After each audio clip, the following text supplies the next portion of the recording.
Dans la phrase numéro 1, la proposition subordonnée relative qui est soulignée est « qui est la plus étendue des forêts d'Europe occidentale ».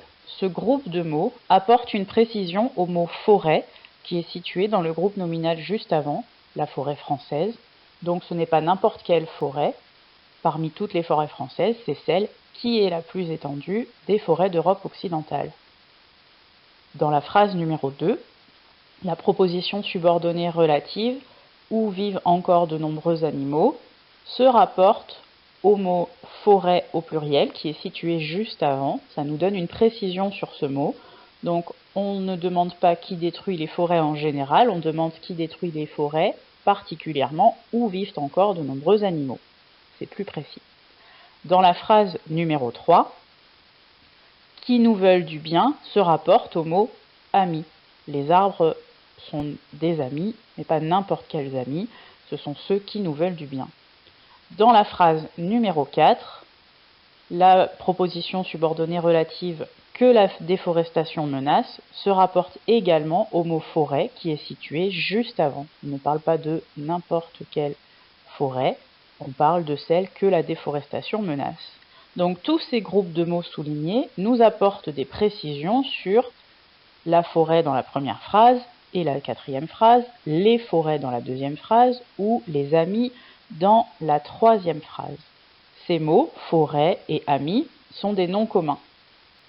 Donc, la proposition subordonnée relative, c'est comme un adjectif ou un complément du nom, un groupe de mots qui permet de préciser un nom commun. Chaque proposition subordonnée relative commence par un petit mot qui a été mis en gras. Le « qui » de la première phrase remplace le mot « forêt » qui est un nom. Le « où » de la deuxième phrase remplace le nom au pluriel « forêt ». Le « qui » de la troisième phrase remplace le mot « ami » et le « que » de la quatrième phrase remplace le nom « forêt ». Les mots qui remplacent un nom s'appellent des pronoms. Comme on a des pronoms personnels sujets, ici, on a un pronom qui se rapporte à un nom qui est situé juste avant, donc on l'appelle un pronom relatif. C'est le pronom qui remplace le nom qui est juste à côté.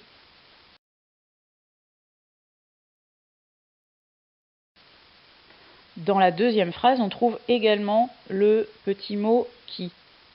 Cette fois-ci, ce mot « qui » n'est pas situé à côté d'un nom, donc ce n'est pas un pronom relatif puisqu'il ne se rapporte à rien, mais si on regarde bien la phrase, on remarque facilement que c'est le sujet du verbe « détruit » dans notre question, et comme il est dans une question, on l'appelle pronom interrogatif.